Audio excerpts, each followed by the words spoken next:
And I always look forward to Monday morning because of your blog. Can you tell us a little bit about that and how you got started on that? Well, Welcome.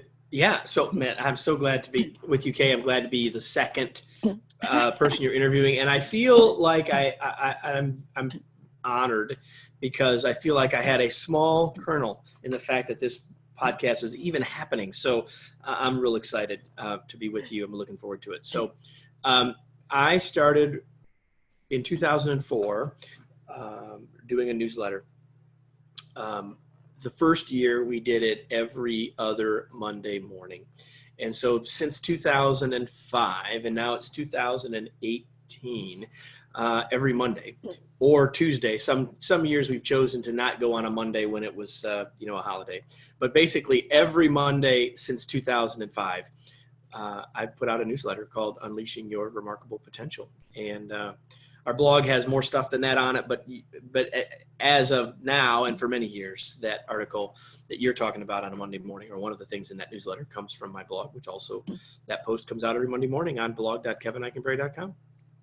Well, and I was also looking at your website, and you have a great special offer there about 13 days that I just signed up for. So awesome. And so everyone else here should do the same. If you go to kevineikenberry.com, you'll see it 13 days right there. Or you can just go kevineikenberry.com/13 days and 13 days. And what we've done is we've put together the first version of this we did for the 20th anniversary of the company. But it's 13 days in a row. You'll get an email with a video in it and a link to a tool that applies to that. And each of those videos is a short story that ties to one of our 13 leadership competencies. So yeah, it's a cool thing, and we're happy to have people join us. I'm glad that you chose to join us. Well, I think it's a really generous offer, and I hope all of the listeners take advantage of it, because it's of course, the first one I loved very much because it's on the importance of learning. Learning, exactly. So what a great segue into our discussion today. And so one of the things that Kevin and I have been talking about in preparation for this podcast is Kevin's learning style preference and his preference for how he uses that in life and leadership. So Kevin, can you describe a little bit about your approach and what you know about yourself, what works? Well, you should, since you assessed me, you should probably be the one saying this. But so listen, I'm a person who it's okay from the perspective of me as a learner and recognizing who I am as a learner. I'm in a unique spot because for approaching 30 years, I've been helping other people be more effective learners, training trainers, working with leaders in a coaching role. So I'd like to think that that I try to think about the whole learning cycle in my own life and work. And I think that from what you've said about my style, that's probably true. But I am a person who says, let's go try it. If we want to figure out how to do it, let's go try it. I'm an initiator from that perspective. So that shows up for me as a leader in things that I would say to my team, well, let's just try it. Let's try it and see what happens. It doesn't have to be perfect when we try it. We can test it. Let's just give it a try. Here's one of my favorite phrases, done is better than perfect. Because too often we wait. I mean, me too, right? So even though that's my preference, and even though that's what I would do, there's often times when I wait, when I'd been better off to just try something. And I find for me, okay, that when I perceive the stakes to be higher, I'm less likely to just go try it. So there have been times when I haven't moved toward a goal because I felt like if I'm going to do this one's like a big one, so I better get it right. And then I maybe overthink it. Now, compared to some others, I may not be overthinking it as much as they might, and that probably would be what you would say. But I do feel like there are times when I don't move forward when I could.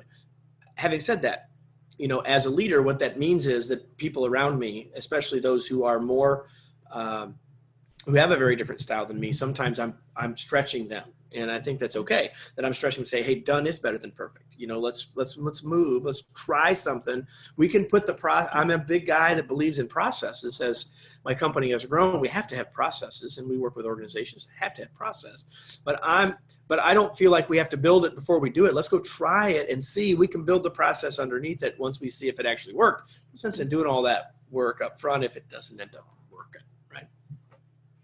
So Kevin, you obviously have a tolerance for some risk if you are able to just try things.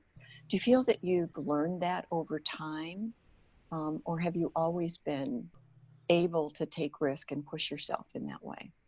Well, I mean, I'm probably my own biggest critic, Kay, and so I would say that there are a lot of times where I feel like I haven't taken a risk that I could have, or that might have been beneficial for me to do, either personally or professionally.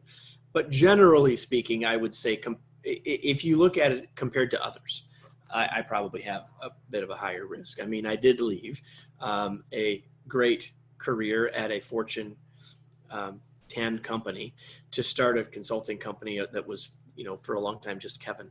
And most people wouldn't do that. People often say to me, oh my gosh, why did you do that? How did you do that? And I said, well, I just did it. I mean, I had a bit of a plan, but most of that plan never really came to fruition. I mean, I had a safety net. My wife had a job. We had insurance. We had a baby. But, I mean, I knew we weren't going to starve. I could always go get another job, I suppose. Now, at this point, Kay, I'm not sure I could, because I'm pretty much unemployable probably. But for many years, that would have certainly been the case. And so, again, long answer to your short question. I would say that, yes, I probably take more risk than most. And it's probably a little bit learned, but I also learned it from my father, who owned a couple of businesses. And, I really grew up with him as he was much younger. He's only 20 years between he and I. So I think I had the chance to observe that in action. Probably in my formative years, probably part of that as well. And so trying, but I do notice that you mentioned you really prefer to have outcomes, but you're also very aware of process, which is an example of flexibility. Well, I mean, I think if we're smart, if we're aware, if we're building an organization, if you have a team of folks of any size, you have to have process. And if you don't have process, you're doomed to not be able to grow. You're doomed to be always running around with your hair on fire, solving something that you could have solved with process, right? So I've also been conscious to try to build a team of people not all like me. In fact, if you look at our team chart, we use DISC a lot, and we just had our team together at the beginning of the year, and we did a team chart of our DISC, and we are relatively balanced, and we are not heavily weighted to where I am. I mean, we don't need to go into more detail than that, but just to say that I try really hard to make sure that I'm filling the gaps, so that as a team, we're thinking holistically, and that we're able to do those things. And it doesn't always make it easy for me, in the moment when you're dealing with folks who have a different learning style, a different communication style than you do. But I think it hopefully leads us to better outcomes. How would your colleagues on that team describe you? What would they say are your greatest strengths, Kevin? I have no idea. Now, those are two different questions, Kay. How they would describe me, I might be scared to hear. What would they say is my biggest strengths? I mean, I think that they would say, I would hope that they would say that, and maybe this is me projecting, but I hope that they would say that my strengths are that I am aware of the needs of others, that I have a vision and try to put everybody in alignment with, and have a clear picture of where we're headed, and that I care about them, about our customers, right? About the vision we're trying to head to, and mostly that I care about them. Yeah, great. I hope that those are true. I aspire for those to be true. I'm sure they are. Kevin, I want to I want to hear all about this new book because it's such a timely topic about working with remote teams and remote leadership. But before we do segue to the book, or maybe as we segue to the book, can you relate a story about how your preferred style of initiating and seizing opportunities and getting things done and just trying it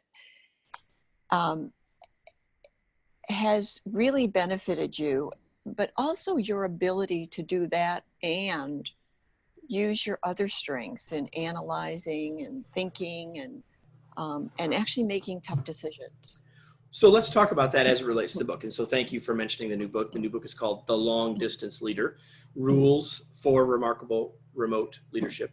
And you can go anywhere you want to go to find it, or you can go to remoteleadershipinstitute.com/pre-order. You could go get yourself a copy and get a free gift. But here's the deal.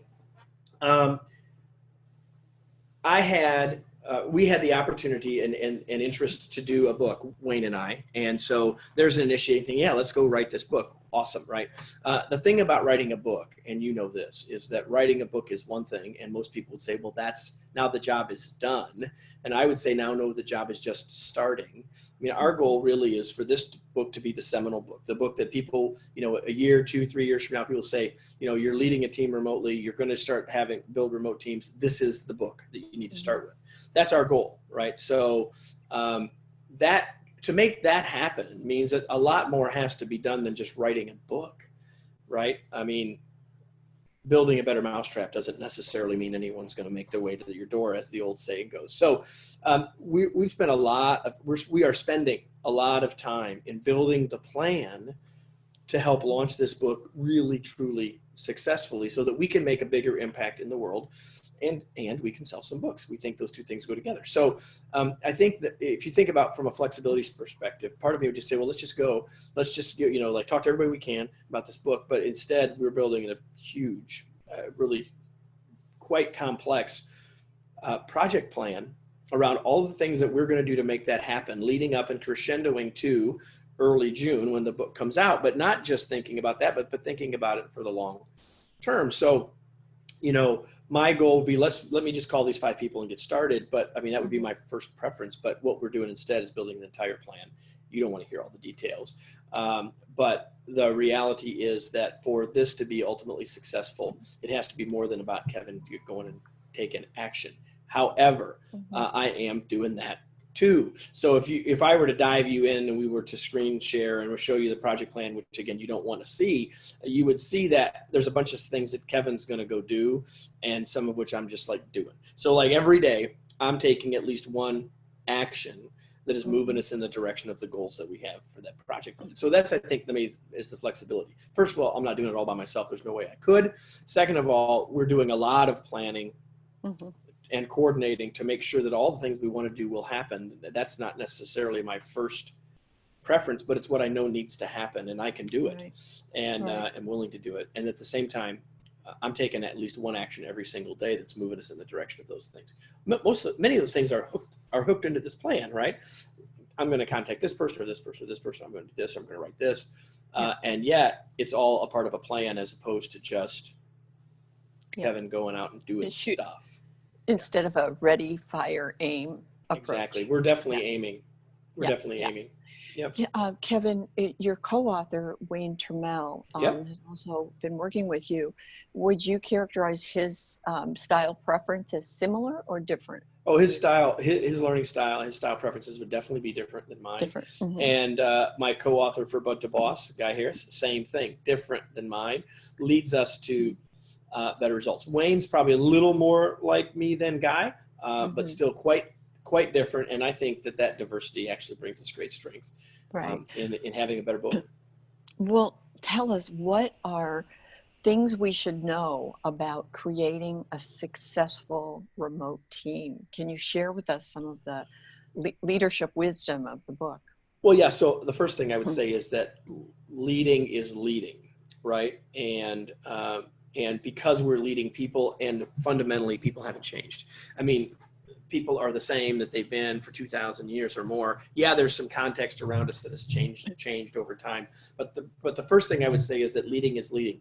And so leading remotely is about doing all of the things that we ought to be doing anyway well, and there are some nuances when we do it remotely, and those nuances matter a whole lot.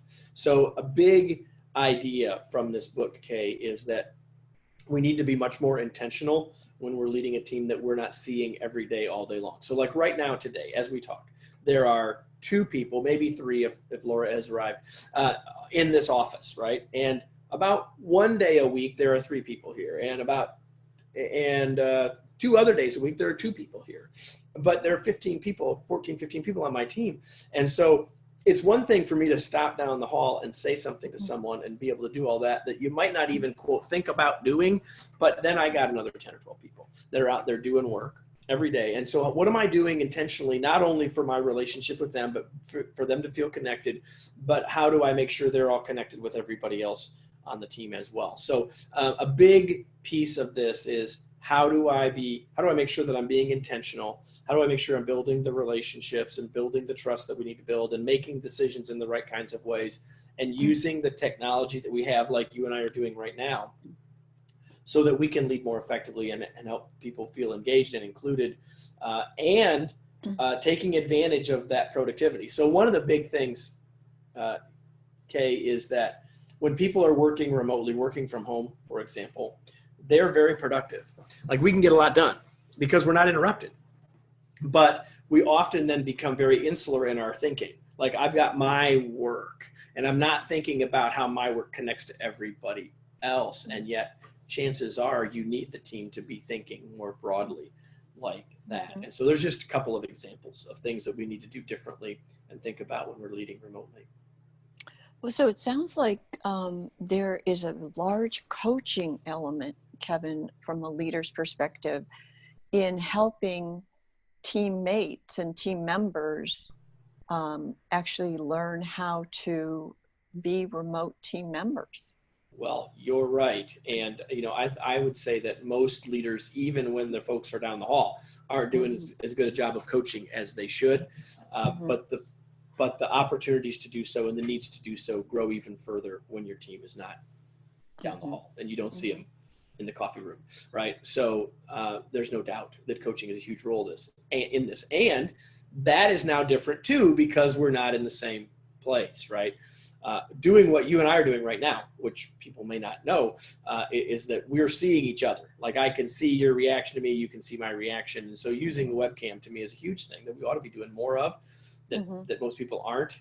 They're attached to almost all of your devices now. There's no reason we shouldn't, and yet we ought to be doing it more, as one example. Yeah. Kevin, I noticed also that you have a remote leadership academy. Is that right? Or yeah, it's the Remote Leadership Institute. Yep, remote-leadershipinstitute.com. And that's a piece of our business that Wayne leads, and my co-author. And it's all about how do we support leaders and teams who are doing work remotely. So everything from helping people lead meetings more effectively virtually, presenting information more effectively, coaching, as you said, setting goals more successfully, holding people accountable, everything that is related to that. And most all of that learning that takes place is done virtually. Because we figure that bringing people into a classroom to teach them how to lead remotely makes about as much sense as teaching people how to swim in a gym. Yeah. Like, let's do it in the same context, right? So we do a tremendous amount of work with clients in a virtual setting when that's the way that they need to be leading, so that we can help them in that context as we go. And Kevin, I know that when you and I first met, you shared your long use and love of experiential learning. So you must employ experiential learning in this institute.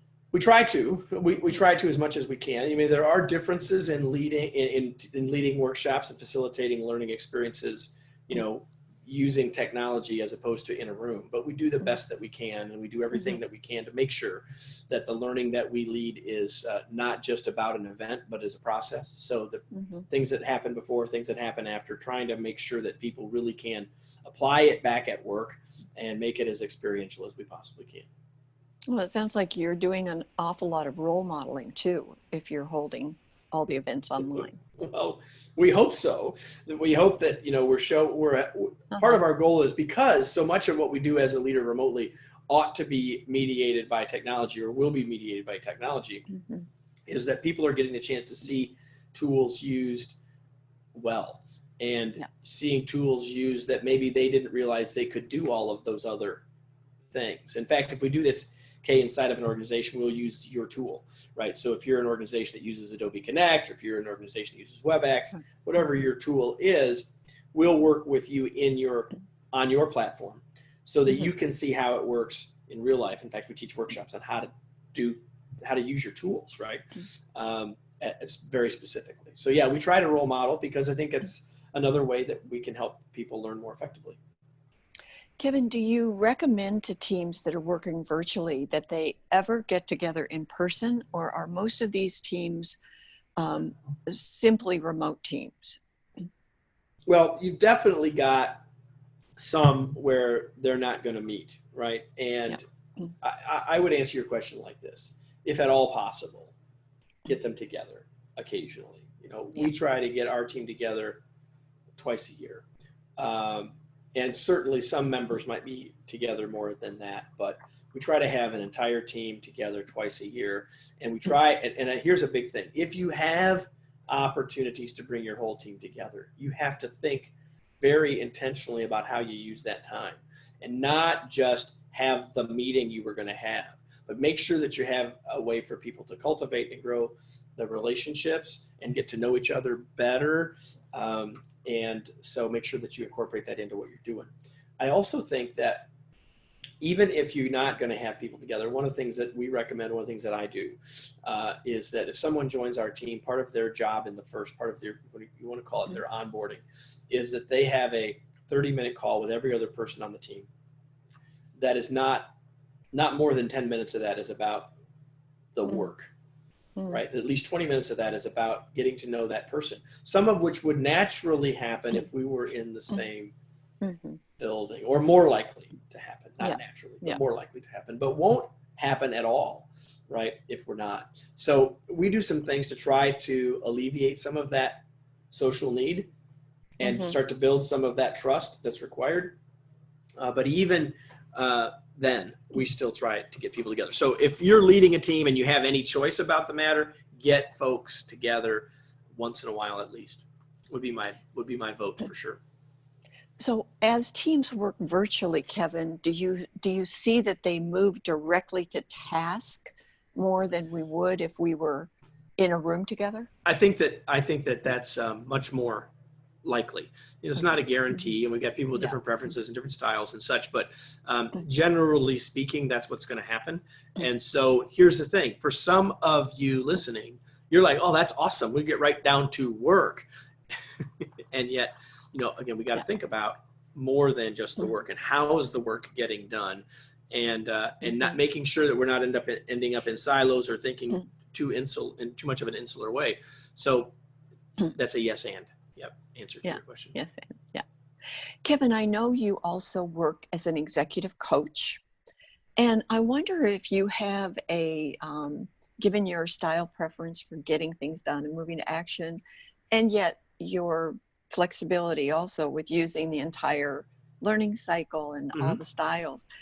Do you have a sweet spot in coaching? Is there a particular type of engagement that you thrive on having? Well, the first thing I would say is that to our rest of our conversation is most of the coaching that I do is done virtually. It's not very often done face to face. That's partly because of the nature of my work and the nature of the clients that we have. But I think it relates to the rest of our conversation. Now, from a coaching perspective, I believe that I have to be an effective coach, I have to recognize where the other person is and try to match their needs and stretch them. So let's just say that you have someone whose style is not mine, right? And they're very interested in what I'm got to say or what we're talking about, but they have to take action, because if they don't take action, the coaching is not really of any value. I mean, it may be intellectually valuable, but it doesn't change anything behaviorally. So I think that my overall bias is helpful because it helps move people past the intellectual. On the other hand, I have to recognize that to be a good coach, we have to understand how learning happens, and we have to help people process so that they can act. And so I think that I would like to hope that I'm flexible enough to help people get through the learning process so they can take action, because ultimately they have to act, but I've got to help them walk through that all the way through. Well, I can tell you, first time that I heard Kevin speak, Kevin, you were... Wait a minute, it's the only time you heard me speak, so let's just be clear. You're right, it is. The first time I met you, and the only time I heard you speak... There you go. ...was, actually, I have heard you speak, though, on your video. You have so many videos on your website. It feels like fair. I've been present for many speeches. Okay, that's fair. But anyway, when I first met you and heard you speak, it was quite amazing. You were talking about trying to inspire Barrett Kohler authors to become thought leaders and actually take more risk. And so I thought it was a great example of the upsides of your learning style preference because of this move to action. But it was amazing how the energy shifted in the room. And so I can imagine that happening. But the other thing is, you usually end your videos and certainly your podcast with a question. And can you share what that question is? Yeah, it's my favorite 2-word question. It's now what? Okay, so now what? What are you going to do with what you got? I mean, in other words, I want you to reflect, and I want you to learn from, think about, process. In other words, I want you to walk through the learning cycle, but then you need to take action. And if we're not going to take action, again, leadership is a verb, right? It's something that we do. And living is a verb. It's something that we do. So even if it's not your first preference, just like for me, I have to make sure that I reflect and process. For those who lean there, they have to still act. And so all I'm trying to do is encourage people to actually take action on what they learned, because if they don't, they can't lead more effectively. They can't live more effectively. Well, and it's interesting because that you say that, because actually the experiencing, reflecting, and thinking part of the learning cycle are all internal processes. And so as a leader, we really have to get it into the outside world. And it is through acting that we do that. So it's a perfect question. Well, that's why you asked me how my team would describe me. Heck, I don't know. I mean, but notice how I answered. Like, here's what I hope. This is what I hope that I'm doing, right? Yeah. Because the only way they can describe me at the end of the day is not by what I'm thinking or even what I say, but what I actually do, right? People are watching our feet way more than our lips, okay? Yeah. So, Kevin, with this preference for action and getting things done, how is it that you recuperate and recharge in your life? Well, I don't know. I mean, I love what I do, so I don't feel like there's a lot of recuperating. A lot of people say, well, I got to go on vacation. It takes me 3 days to unwind. I'm like, no, okay, just going to shift to the new thing. But I do have some hobbies and things that, obviously I love to be with my family. I love to read. I go through seasons where I read more than others. I probably, even when my non-seasons, I probably read more than most people. But in terms of recharging at some level, I love to spend time at my farm in Michigan. It's where I grew up. I spend as much time there as I possibly can. So that, if I suppose that's one way to answer your question. And so I like to get up there and spend time in a space where I've spent a lot of time. Connects me to my kidhood, connects me to a lot of things that are very real about the world. And so I love to spend time there. I really do. Great. Kevin, I can't thank you enough for joining us today and sharing your leadership wisdom, as well as news about your new book, The Long Distance Leader, Rules for Remarkable Remote Leadership. And we will look forward to reading it. I've read your other books, and they are packed with practical advice, practical, actionable advice. Well, it was a pleasure to be with you, and a pleasure to have the chance to talk a little bit about the new book. And again, anyone who's listening, if it's before June, but even if it's after June, this link will work.